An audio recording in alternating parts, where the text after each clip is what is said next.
স্বাগতম about world YouTube চ্যানেলে। চলুন আজকের ভিডিওতে আমরা জেনে আসি বাংলাদেশের এক মহান রাজনীতিক ব্যক্তি তারেক রহমান সম্পর্কে, তার মোট সম্পত্তির পরিমাণ সম্পর্কে এবং তার আয়ের উৎস সম্পর্কে। বাংলাদেশের রাজনৈতিক অঙ্গনে যে কয়েকটি নাম সবচেয়ে বেশি আলোচিত এবং প্রভাবশালী তার মধ্যে অন্যতম তারেক রহমান। তিনি বর্তমানে বাংলাদেশ জাতীয়তাবাদী দলের চেয়ারম্যান।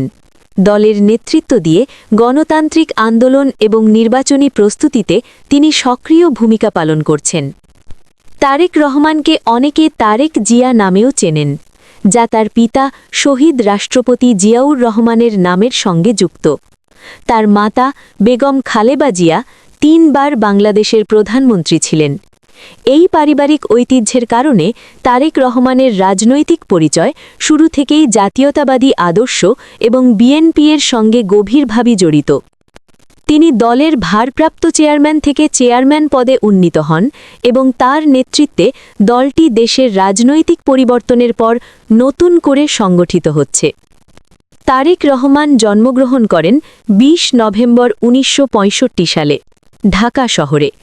তখন এই অঞ্চল পূর্ব পাকিস্তান নামে পরিচিত ছিল। তার শৈশব কেটেছে এক গভীর রাজনৈতিক পরিবেশে। তার পিতা জিয়াউর রহমান ছিলেন মুক্তিযুদ্ধের অন্যতম সংগঠক এবং ঘোষণাদাতা, যিনি পরে রাষ্ট্রপতি হিসেবে দেশকে নেতৃত্ব দেন। তার মাতা খালেদা জিয়া নারী নেতৃত্বের এক শক্তিশালী প্রতীক হয়ে ওঠেন। এই পরিবারের জ্যেষ্ঠ সন্তান হিসেবে তারেক রহমান বেড়ে ওঠেন, যেখানে স্বাধীনতা ও রাজনৈতিক সংগ্রামের গল্প ছিল নিত্যদিনের বাস্তবতা। তার শিক্ষাজীবন শুরু হয় ঢাকার বিএএফ শাহীন কলেজে।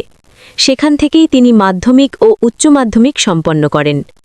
পরে ঢাকা বিশ্ববিদ্যালয়ের আন্তর্জাতিক সম্পর্ক বিভাগে ভর্তি হন, তবে স্নাতকের দ্বিতীয় বর্ষে পড়াশোনা ছেড়ে ব্যবসায়িক ক্ষেত্রে যুক্ত হন। তিনি বস্ত্রশিল্প এবং নৌ যোগাযোগ খাতে বিনিয়োগ করেন এবং অল্প সময়ের মধ্যেই একজন সফল উদ্যোক্তা হিসেবে পরিচিতি লাভ করেন। ব্যবসায়িক দক্ষতা তাকে রাজনীতির পাশাপাশি অর্থনৈতিক অঙ্গনেও সক্রিয় রাখে। রাজনীতিতে তার যাত্রা শুরু হয় পিতার প্রতিষ্ঠিত বিএনপির বগুড়া কমিটির সদস্য হিসেবে। পরবর্তীতে তিনি দলের যুগ্ম মহাসচিব পদে দায়িত্ব পালন করেন। মাতার নেতৃত্বাধীন সরকারের সময় তারেক রহমান রাজনৈতিকভাবে আরও সক্রিয় হয়ে ওঠেন। হাওয়া ভবন তার নামের সঙ্গে যুক্ত হয়, যাকে সমর্থকেরা উন্নয়ন পরিকল্পনা এবং দলীয় কার্যক্রমের কেন্দ্র হিসেবে দেখেন। অন্যদিকে বিরোধীরা ক্ষমতার অপব্যবহারের অভিযোগ তোলে। সরকার পরিবর্তনের পর এসব অভিযোগ তার জীবনকে নাটকীয়ভাবে বদলে দেয়। দুর্নীতি ও অর্থ পাচারের মামলা সামনে আসে। সিঙ্গাপুরে একটি মামলায় শাস্তি হলেও পরবর্তীতে নিম্ন আদালতে তিনি খালাস পান এবং উচ্চ আদালতের রায়ে পরিস্থিতি আরও জটিল হয়। এই প্রেক্ষাপটে তিনি ২০০৮ সাল থেকে লন্ডনে নির্বাসিত জীবন শুরু করেন, যা দীর্ঘ প্রায় ১৭ বছর স্থায়ী হয়। নির্বাসনকালেও তিনি দূর থেকে বিএনপির নেতৃত্ব দিয়ে যান, দলকে সংগঠিত রাখেন, নির্বাচনী কৌশল নির্ধারণ করেন এবং রাজনৈতিক সংস্কারের কথা বলেন। সমর্থকদের চোখে তিনি দলের ভবিষ্যৎ নেতৃত্বের প্রতীক। ২৫ ডিসেম্বর ২০২৫ সালে তিনি স্ত্রী ডাক্তার জুবাইদা রহমান এবং কন্যা জাইমা রহমানের সঙ্গে দেশে ফিরে আসেন। দেশে ফেরার পর হাজারো সমর্থকের উষ্ণ স্বাগত পান। বর্তমানে তিনি দলের চেয়ারম্যান হিসেবে নির্বাচনী প্রচারণায় সক্রিয়। তারেক রহমানের সম্পদ নিয়েও দীর্ঘদিন ধরে নানা আলোচনা রয়েছে। তার নির্বাচনী হলফনামা অনুযায়ী তার মোট সম্পত্তির পরিমাণ প্রায় ১,৯৬,০০,০০০ টাকা। এর মধ্যে রয়েছে নগদ অর্থ, ব্যাংক জমা, শেয়ার, ফিক্সড ডিপোজিট, অকৃষি জমি এবং বিভিন্ন আসবাবপত্র। হলফনামায় উল্লেখ রয়েছে তার নামে কোনো বাড়ি কিংবা গাড়ি নেই। তার বার্ষিক আয় প্রায় ৬,৭৬,০০০ টাকা, যা আসে শেয়ার, সঞ্চয়পত্র, বন্ড এবং ব্যাংক জমা থেকে। অনেকের মতে এই ঘোষিত তথ্য অতীত অভিযোগের সঙ্গে সামঞ্জস্যপূর্ণ নয়, যা নতুন বিতর্কের জন্ম দেয়। ব্যক্তিগত জীবনে তারেক রহমানের পাশে রয়েছেন তার স্ত্রী ডাক্তার জুবাইদা রহমান এবং কন্যা জাইমা রহমান। নির্বাসনের কঠিন সময়েও এই পরিবার একসঙ্গে থেকেছে।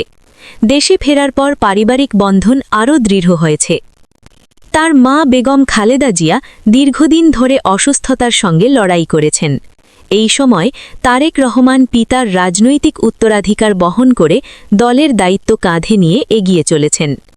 তারেক রহমানের জীবনের গল্পে রয়েছে সাফল্য, বিতর্ক, নির্বাসন এবং পুনরুত্থানের বহু বাঁক। বর্তমানে তিনি বাংলাদেশের রাজনীতিতে এক নতুন অধ্যায়ের নেতৃত্ব দিচ্ছেন। তার লক্ষ্য একটা স্বাধীন ও গণতান্ত্রিক বাংলাদেশ গড়ে তোলা। সময়ই বলে দেবে এই যাত্রা কোথায় গিয়ে শেষ হবে, তবে নিশ্চিতভাবে বলা যায় তারেক রহমানের নাম বাংলাদেশের রাজনৈতিক ইতিহাসে একটি গুরুত্বপূর্ণ স্থান দখল করে আছে। ধন্যবাদ সময় নিয়ে ভিডিওটি দেখার জন্য। ভিডিওটি ভালো লাগলে অবশ্যই সাবস্ক্রাইব করে পাশে থাকবেন।